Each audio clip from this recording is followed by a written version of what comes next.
तुम्ही मनातली मनात पण उत्तर काढू शकता. कसं?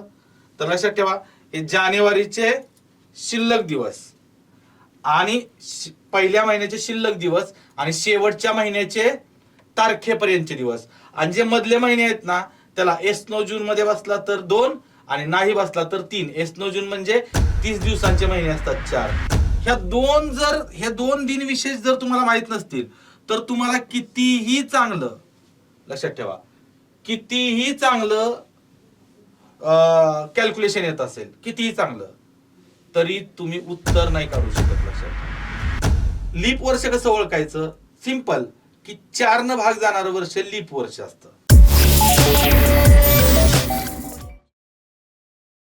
नमस्कार मित्रांनो, मी प्राध्यापक नितीन सत्रे आपल्या सर्वांचं वेनेटर करिअर्सच्या ऑनलाईन प्लॅटफॉर्मवरती मनपूर्वक स्वागत करतो. मित्रांनो, आपण कालमापन कॅलेंडर या प्रकरणावरती चर्चा करतोय.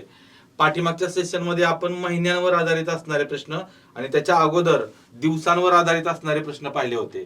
आता महिन्यांवर आधारित असणारे प्रश्न आपण सोडवायचे कसे, अगदी शॉर्टकट मध्ये त्याची उत्तर कशी काढायची, कमीत कमी वेळात उत्तर कशी काढायची, हे आपण पाहिलेलं आहे. पण मी तुम्हाला म्हटलं होतं काही प्रश्न असे येतात महिन्यांवर. तर आता आपण जे पाठीमागच्या सेशन मध्ये शेवटी आपण जे प्रश्न पाहिले त्यामध्ये डायरेक्ट तारखा दिल्या होत्या की बाबा 4 फेब्रुवारीला हा दिवस आहे तर 20 ऑगस्टला कोणता दिवस असेल, अशा प्रकारच्या आपण डायरेक्ट तारखा पाहिल्या होत्या. तुम्हाला तारखा न देता त्या टाईपचे बाकी पूर्ण प्रक्रिया तशीच करायची आहे. आणि मी तुम्हाला सांगितलंही होतं की तारखा न देता एखादा दिन विशेष देतील. जसं की मी तुम्हाला सांगितलं होतं महिला दिनाचा, ओके, किंवा जागतिक शिक्षक दिनाचा, किंवा गांधी जयंती, किंवा इतर कोणत्या आणखीन लाल बहादूर शास्त्रींची जयंती, अशा ज्या जयंत्या पुण्यतिथ्या ज्या आहेत, दिन विशेष आहेत, त्या दिन विशेषांवर आधारित प्रश्न विचारले जातात. मग तिथं तुम्हाला दिन विशेष माहित असणं गरजेचं आहे. लक्षात ठेवा. काय? तर दिन विशेष कोणत्या तारखेला येतो एखादा दिन विशेष ते तुम्हाला माहित असणं गरजेचं आहे. त्याशिवाय तुम्ही त्या प्रश्नांची उत्तरं काढू शकत नाही, अजिबात काढू शकत नाही. तर चला आता पहिला प्रश्न आपण त्या टाईपचे काही प्रश्न बघूया. एक प्रश्न जो आता आपण सुरुवातीला प्रश्न पाहतोय तो प्रश्न हा बऱ्याच परीक्षांना आहे तसा आलेला आहे तसा बऱ्याच वेळा आलेला आहे. तुम्ही तो प्रश्न पाहिला असेल तर बघा, सोडवायची पद्धत मी तुम्हाला शिकवलेली आहे. तुम्ही प्रयत्न करा, मी सोडवून तर देणार आहेच. ओके.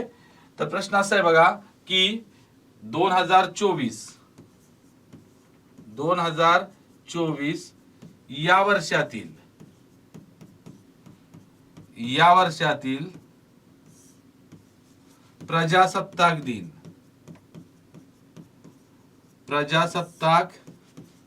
दिन सोमवारी असेल.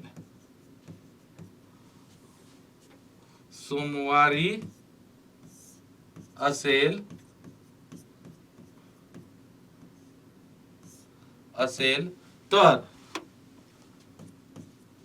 बघा, तर त्याच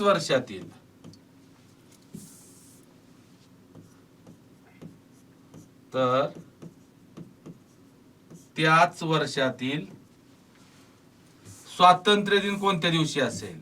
वर्षातील स्वातंत्र्य दिन कोणत्या दिवशी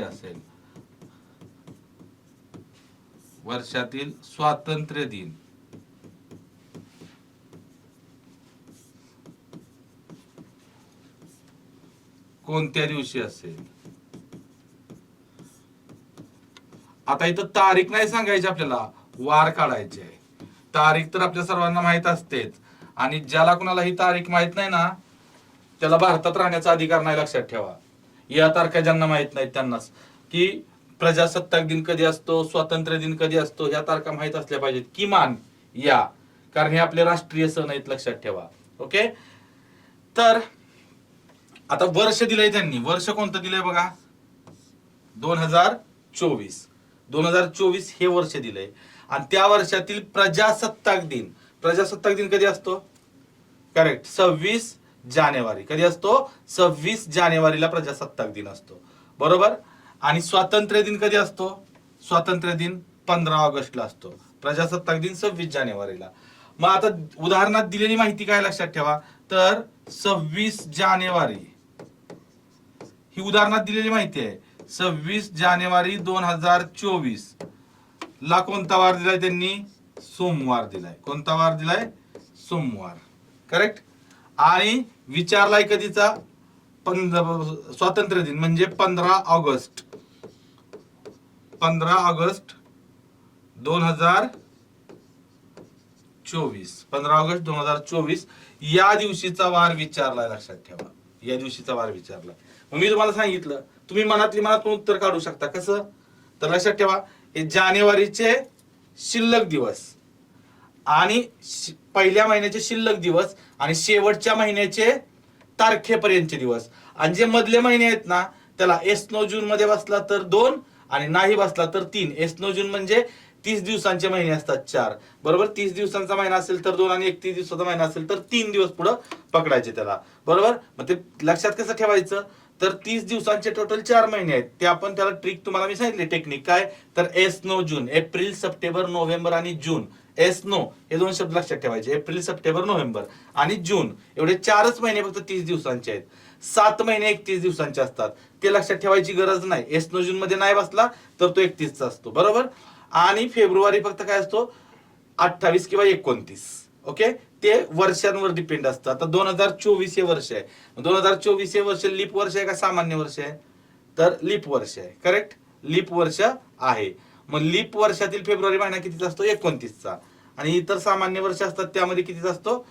28 चा. ओके, तर तुम्ही डायरेक्ट करू शकता. डायरेक्ट कसं करणार, तर जानेवारीचे किती दिवस राहत आहेत बघा, जानेवारीचे 5 दिवस. ओके, फेब्रुवारीचा 1, मार्चचे 3 एसनो जून मध्ये बसत नाही. मार्च नंतर एप्रिल एसनो जून मध्ये बसतोय. एप्रिल नंतर मे एसनो जून मध्ये बसत नाही. जून एसनो जून मध्ये बसतोय. जुलै एसनो जून मध्ये बसत नाही. ऑगस्ट मधल्या शेवटचा महिना ऑगस्ट आला, त्याच्या डायरेक्ट तारीख टाकायची. किती तारीख आहे? 15. तर हे 15. ओके, आणि शॉर्ट मध्ये उत्तर कसं काढायचं लक्षात ठेवा, हे 5 आणि हे 2 7 कट करून टाका. 7 दिवसाला तोच वार येतो, कट करून टाका. हे 3 आणि 3 6 आणि 1 7 हे कट झालं, बरोबर का. आता बघा इथं 15 आणि 3 18, 18 आणि 2 किती आलं? 18 आणि 2 20 आलं. ओके, तर इथं आता बेरीज जर 20 आली का नाही यांची, तर 20 ला तुम्ही 7 न भागलं तर 7 दुने 14, उरले किती? 6. तर 6 दिवस पुढे जायचे आपल्याला. कोणाच्या? दिलेल्या वाराच्या. 6 दिवस पुढे म्हणजेच कोणता वार असतो? 6 दिवस पुढे येणारा म्हणजेच 1 दिवस माग, कारण 7 दिवसांचा आठवडा असतो, बरोबर की नाही. 1 दिवस माग कोणाच्या? तर दिलेल्या वाराचा. दिलेला वार कोणता आहे? सोमवार. सोमवारच्या अगोदर आदल्या दिवशी कोणता वार असतो? 1 दिवस अगोदर रविवार. उत्तर तोंडी आलं. काय आलं आपलं उत्तर मित्रांनो? रविवार. हे तुम्ही असं करू शकता, म्हणजे फक्त डायरेक्ट मनातले मनात महिने घेऊन तुम्ही उत्तर काढू शकता. याचं उत्तर किती काय आलं? संडे, रविवार. ओके, आता हेच जर समजा थोडं हे काय केलं, आता काही विद्यार्थ्यांनी पाठीमागचा व्हिडिओ जर पाहिला नसेल तर त्यांना हे म्हणजे त्यांना वाटणार काय केलं मास्तरनं, कुठनं 2 3 2 3 2 3 आकडे कुठनं मांडले, बरोबर की नाही, हे समजणार नाही. त्यांच्यासाठी फक्त सांगतो की फक्त काय करा, कुठून कुठपर्यंत दिलेत महिने, तर जानेवारी पासून ऑगस्ट पर्यंत जायचं आहे ना, तर इथं लिहून घ्या फक्त बघा थोडक्यात. हे जानेवारी, फेब्रुवारी, मार्च, एप्रिल, मे, जून, जुलै आणि ऑगस्ट, बरोबर. तर आता पहिल्या महिन्यातले लक्षात ठेवा, पहिल्या महिन्यात आणि शेवटच्या महिन्याचं डायरेक्ट आपण सांगितलंय तुम्हाला पाठीमागच्या सेशनला. पहिल्या महिन्याचे शिल्लक दिवस 26 जानेवारी पासून पुढचे शिल्लक किती दिवस आहेत? 26 आणि 5 31, इथले 5 दिवस. ओके, आणि शेवटच्या महिन्याच्या तारखेपर्यंत, शेवटच्या महिन्याची तारीखच टाकून द्यायची. 15 ऑगस्ट पर्यंत एकूण 15 दिवस होतात. आणि मधल्या महिन्यांना 30 चा असेल तर 2, 31 चा असेल तर 3 दिवस. ओके, पण फेब्रुवारी मात्र 29 चा आहे. 29 ला 1 असतं. ओके, हे लिहून दिलं आहे मी तुम्हाला सगळं. 1 मार्च 31 चा आहे, एप्रिल 30 चा आहे, मे 31, जून 30, जुलै 31, 31 ला 3, 30 ला 2. आणि सरळ तुम्ही ह्यांची सर्वांची पण बेरीज करू शकता. या सर्वांची बेरीज करू शकता. लक्षात ठेवा, 5 आणि 1 6, किंवा मगाच्या सारखं म्हटलं तरी 5 आणि 2 7 कट करा, 3 आणि 3 6 आणि 1 7 कट करा. असं केलं तर चालतं. किंवा सर्व संख्यांची, सर्व ह्या अंकांची बेरीज जरी केली ना तरी काही फरक पडत नाही. येणाऱ्या बेरजेला 7 न भागायचं, जेवढी बाकी उरेल तेवढे दिवस पुढे जायचं. बघा 5 आणि 1 6, 6 आणि 3 9, 9 आणि 2 11, 11 आणि 3 14, 14 आणि 2 16, 16 आणि 3 19, 19 आणि 15, 19 आणि 5 24 आणि 10 34. किती आली बेरीज इथं बघा, किती आली?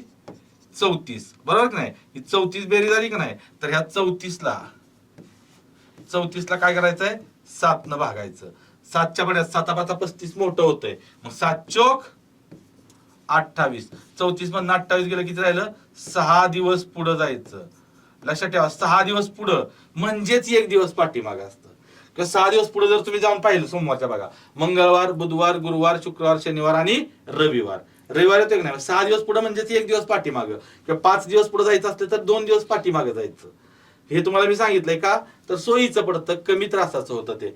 मग 6 दिवस पुढे गेलं तर कोणता वार येतोय बघा? तर रविवार येतोय. हे आपलं उत्तर आपण शॉर्ट मध्ये काढलेलं होतं. ओके, या पद्धतीने जायचंय. असाच दिनविशेषवर आधारित असणारा एखादा प्रश्न, बरेच प्रश्न विचारले जातात परीक्षेला बघा. हा प्रश्न बऱ्याच वेळा हा पडण्याची दाट शक्यता आहे. ओके, लक्षात ठेवा. आता अजून एखादा प्रश्न जर आपण पाहिला, चला एक प्रश्न तुम्हाला देतो की 2025 या वर्षातील बघा, 2025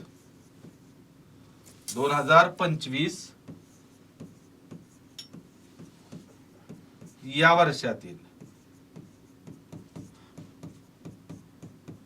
वर्षातील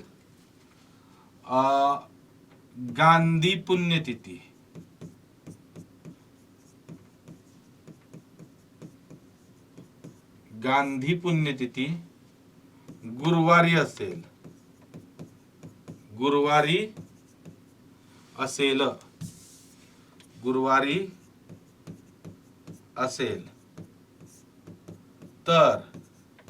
तर त्याच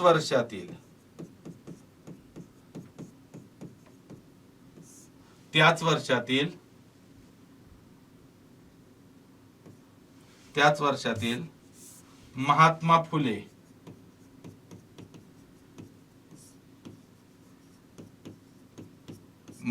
फुले यांची जयंती कोणत्या दिवशी असेल?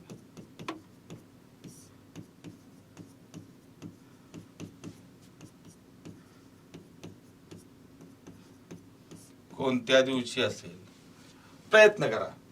पहा मित्रांनो, ऍक्च्युअल आता काय प्रॉब्लेम आहे माहितीये का इथं, की हा प्रश्न तुम्हाला सुटतोय, त्यामध्ये वादच नाही. हा प्रश्न सुटतोय, त्यात वादच नाही. फक्त प्रॉब्लेम काय माहितीये का? अडचण तुमच्या लक्षात आली असेल की तुम्हाला हेच माहित नाही की बाबा रे, गांधी पुण्यतिथी कधी असते.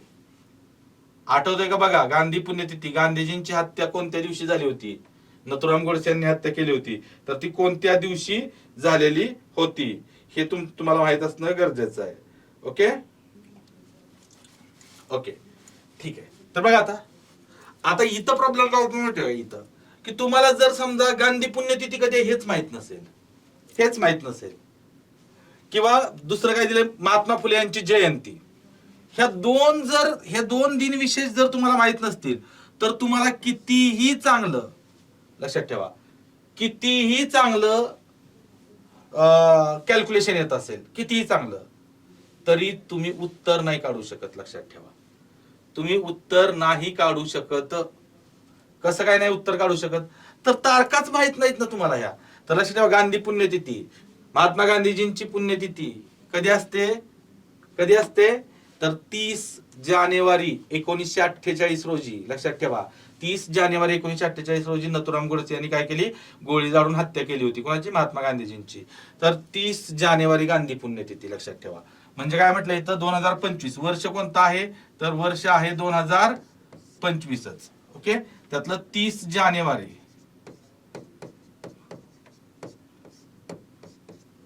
2025, 30 जानेवारीला कोणता वार आहे?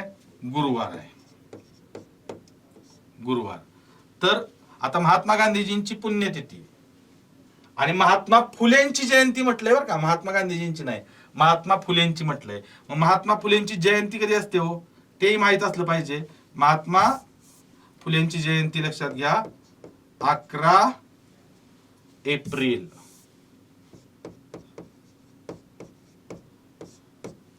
चा वार आपल्याला काढायचा. 30 जानेवारीचा वार दिलेला आहे आणि 11 एप्रिलचा वार काढायचा आहे. तर बघा सिंपल आता आहे. इथं काय करायचं, जानेवारी, फेब्रुवारी, मार्च आणि एप्रिल पहिल्या महिन्यातले शिल्लक दिवस. जानेवारीतले शिल्लक दिवस जानेवारी 31 चा असतो. 30 जानेवारी दिले, एकच दिवस शिल्लक राहतोय, इथला एक दिवस. आणि शेवटच्या महिन्यातल्या तारखेपर्यंतचे दिवस डायरेक्ट 11 घ्यायचे इथं. आणि मधले महिने तुम्हाला माहिती आहे. आता फेब्रुवारी किती दिवसांचा असेल 2025 या वर्षातला? 28 असेल. साधारण वर्ष आहे, सामान्य वर्ष आहे, त्यामुळे 28 चा महिना असेल तर 0. आणि मार्च 31 चा आहे 3. आता एक 11 आणि 3 किती हो? 14. कट झालं, एकच दिवस पुढे जायचं. गुरुवारच्या पुढे एक दिवस उत्तर काय येणार? शुक्रवार तोंडी उत्तर आलं. नाही तर बेरीज करा यांची. बेरीज करा बघा, 1 आणि 3 4, 4 आणि 11 किती झालं? तर यांची बेरीज झाली 15. आणि 15ला जर तुम्ही 7 न भागलं, 7 दुने 14, उरले किती? 1. जेवढी बाकी उरल तेवढे दिवस आपल्याला काय करायचे मित्रांनो? पुढे जायचे. एक दिवस पुढं. कोणाच्या? दिलेल्या वाराच्या. मग दिलेला वार कोणता आहे? गुरुवार. दिलेला वार कोणता आहे? गुरुवार. गुरुवारच्या पुढे एक दिवस गेलं तर आपलं फायनल आन्सर काय येणार? तर फ्रायडे, शुक्रवार. काय आलं उत्तर? शुक्रवार. एकदम सोपं आहे. ओके. आता अजून एक प्रश्न मी तुमचा घेतो, लक्षात ठेवा. हा प्रश्न ही बहुधा बऱ्याच वेळा परीक्षेला विचारला जातो. बहुधा बऱ्याच वेळा परीक्षेला विचारला जातो. काय प्रश्न आहे बघा, की एका वर्षातील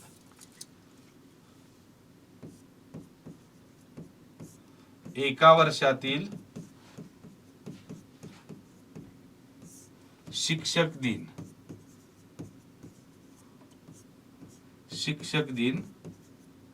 मंगळवारी असेल, तर त्याच वर्षातील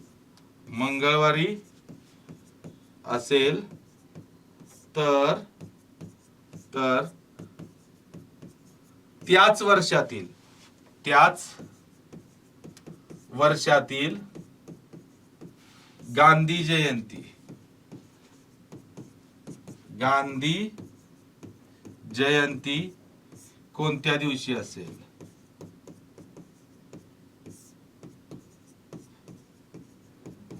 कोणत्या दिवशी असेल असा प्रश्न आहे बघा. एका वर्षातील शिक्षक दिन मंगळवारी असेल तर त्याच वर्षातील गांधी जयंती कोणत्या दिवशी असेल असा प्रश्न आहे. आता बघा, शिक्षक दिन माहित असला पाहिजे तुम्हाला. शिक्षक दिन कधी असतो? 5 सप्टेंबर.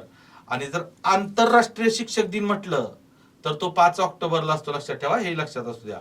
आंतरराष्ट्रीय शिक्षक दिन 5 ऑक्टोबरला असतो आणि आपला भारतीय शिक्षक दिन हा 5 सप्टेंबरला असतो. ओके. तर 5 सप्टेंबरला मंगळवार दिलाय त्यांनी. काय सांगितलंय? हा इथं 5 सप्टेंबर असतं. आणि गांधी जयंती लक्षात ठेवा, गांधी जयंती कधी असते? गांधी जयंती कधी असते तर सगळ्यांना माहिती आहे 2 ऑक्टोबर. 2 ऑक्टोबर ला गांधी जयंती असते. 2 ऑक्टोबर 1869 ला गांधीजींचा जन्म झाला. 2 ऑक्टोबर चा वार काढायचे. 5 सप्टेंबरचा वार दिलाय. आता सप्टेंबर पासून ऑक्टोबर मध्येच जायचंय. मग सिंपल काय करायचं, इथं सप्टेंबर आणि इथं ऑक्टोबर, 2च महिने आहेत इथं, पहिला आणि शेवटचाच. मग पहिल्या महिन्यातले शिल्लक दिवस आणि शेवटच्या महिन्याच्या तारखेपर्यंतचे दिवस. पहिल्या महिन्यातला बघा 5 सप्टेंबर पासून, सप्टेंबर 30 दिवसांचा महिना आहे. 5 पासून किती 30 होतो? 5 आणि 25, इथं 25. आणि ऑक्टोबरच्या तारखेपर्यंतचे, ऑक्टोबर किती 2 तर 2. 25 आणि 2 किती झालं? 27 झालं की नाही? म्हणजे 27 ला कितीने भागणार तुम्ही? 27 भागिले 7. 7 चोक 28 मोठं होतंय. मग 7 त्रिक 21. किती उरलं? 6. म्हणजे 6 दिवस पुढे जायचं. 6 दिवस पुढं. 6 दिवस पुढं म्हणजेच काय म्हटलंय मी तुम्हाला? 6 दिवस पुढे जाण्यापेक्षा एक दिवस मागे तोच. 6 दिवस पुढे म्हणजेच एक दिवस पाठीमागे. 6 दिवस पुढे जो वार असतो तोच एक दिवस पाठीमागे असतो. 6 दिवस पुढे म्हणजेच 1 दिवस मागे. कोणाच्या? दिलेल्या वाराच्या. दिलेला वार कोणता आहे? मंगळवार. मंगळवारच्या 1 दिवस पाठीमाग. म्हणजे आपलं फायनल आन्सर काय आलं याचं? फायनल आन्सर काय आलं मित्रांनो? तर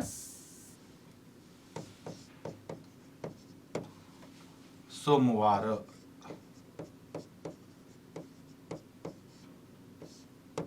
फायनल आन्सर काय आलं? तर सोमवार. ओके.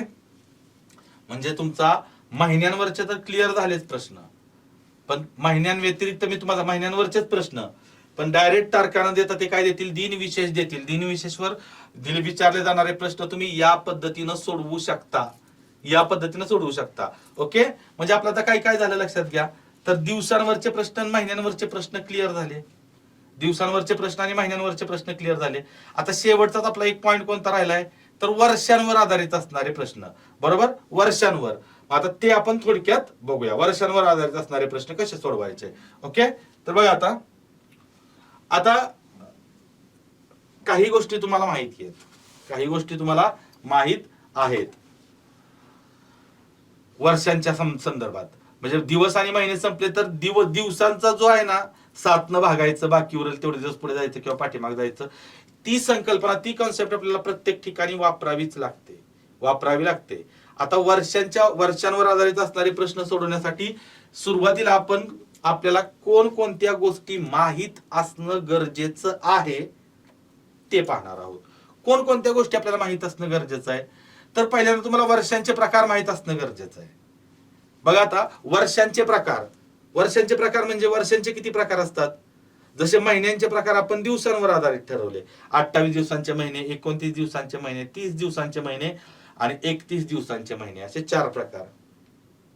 तसे वर्षांचे किती प्रकार आहेत? तर वर्षांचे 2 प्रकार आहेत. एक लीप इयर आणि दुसरं नॉन लीप इयर. म्हणजे लीप वर्ष आणि सामान्य वर्ष. बरोबर? आता सामान्य वर्ष तर ठीक आहे. सामान्य वर्ष जास्त असतात. सामान्य वर्षे जास्त असतात. लीप वर्ष कसं ओळखायचं? सिंपल, की 4 न भाग जाणारं वर्ष लीप वर्ष असतं. ओके. 4 ने भाग जाणार काय असतं? लीप वर्ष असतं. बरोबर? आता हे तुम्हाला माहित असणंच गरजेचं आहे. लीप वर्ष म्हणजेच काय? तर 4 ने निशेष भाग जाणारे किंवा जाणारी वर्षे. 4 ने निशेष भाग जाणारी वर्षे. आता यामध्ये अडचण काय आहे तुम्हाला सांगतो. 4 ने निशेष भाग जाणारी वर्षे. आता एक उदाहरण घेतो मी इथं. बघा 1900. 1900 ला 4 न भाग जातो का? 1900 ला 4 न भाग जातो का?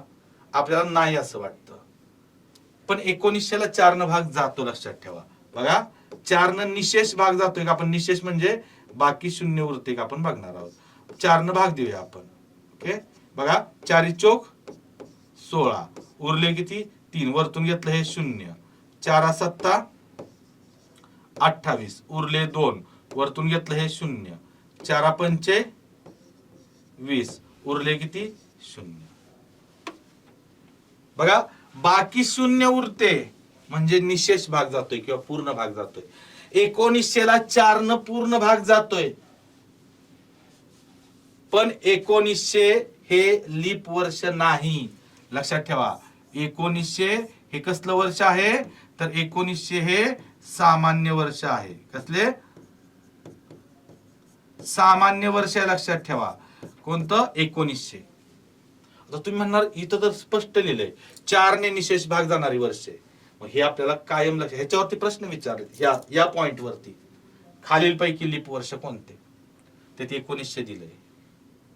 बघा प्रश्न असे हे करतील की त्यामध्ये खालील बघा प्रश्न काय विचारला होता. मुंबई पोलीसला प्रश्न हा विचारलेला आहे. काय प्रश्न होता?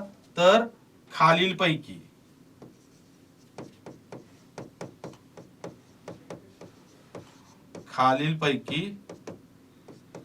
लीप वर्ष कोणते?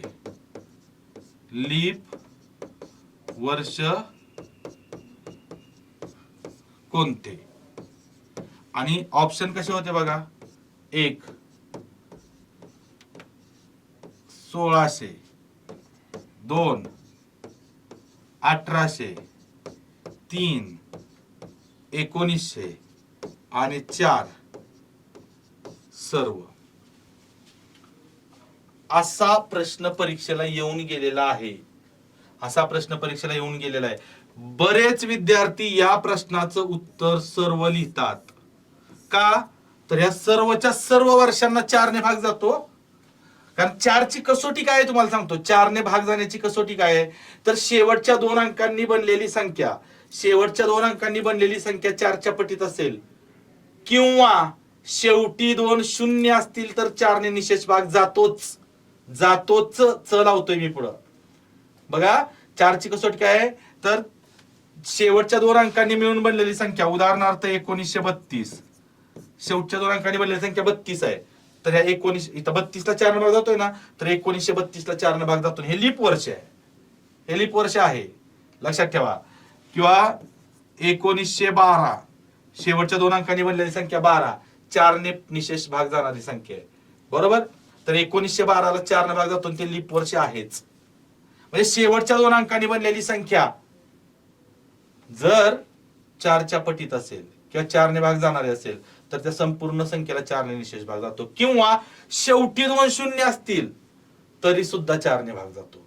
शेवटी 2 शून्य असले तरी 4 ने निशेष भाग जातोच. म्हणजे प्रत्येक संख्येच्या शेवटी 2 शून्य आहेत म्हणजे 4 ने भाग जातो. म्हणून आपल्याला 3 ही लीप वर्ष वाटतात. पण लक्षात ठेवा हे उत्तर चुकीचं आहे. हे उत्तर चुकीचं आहे. कारण 1900 लीप वर्ष नाही, 1800 लीप वर्ष नाही, फक्त 1600 लीप वर्ष आहे. आता तुम्ही म्हणणार हे काय डोक्याला आणखी ताप बाबा, 1800 नाही, 1900 नाही, 1600 कसं आहे. तर मला तुम्हाला सांगते हा प्रश्न नीट लक्षात ठेवा. खालीलपैकी मुंबई पोलीसला आलेला प्रश्न आहे. पाठीमागच्या प्रश्नपत्रिका बघताना तुमच्या लक्षात येईल बघा. ओके. तर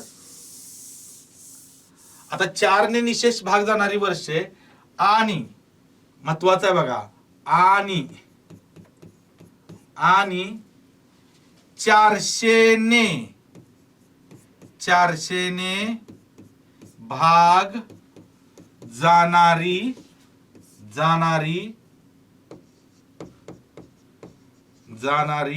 शतक वर्षे. बघा 400 ने भाग जाणारी शतक वर्षे म्हणतोय मी. शतक वर्षे म्हणजे काय, 100च्या पटीतली. फॉर एक्झाम्पल 1800 हे शतक वर्ष आहे. याला 400 ने भाग जातो का ना. 400 400 ची दुप्पट 800, 400 ची तिप्पट 1200, 400 ची चौपट 1600 आणि 400 ची पाचपट 2000. तर लक्षात ठेवा 1800 हे लीप वर्ष नाही. हे कसलं वर्ष नाही, लीप वर्ष नाही. का तर त्याला 400 ने शतक वर्ष असतील म्हणजे 100च्या पटीतली वर्ष असतील तर लीप वर्ष असण्यासाठी त्याला कंडिशन काय आहे, 400 ने पूर्ण भाग गेला पाहिजे. कितीने, 400 ने पूर्ण भाग गेला पाहिजे. ओके. तर लीप वर्ष लक्षात ठेवा. 4 ने निशेष भाग जाणारी वर्षे सगळी. फक्त 400 ने भाग जाणारी शतक वर्ष, शतक वर्षांच्या बाबतीत तर लक्षात ठेवा इसवी सन 1600 हे लीप वर्ष होते. हे लीप वर्ष होते. त्यानंतर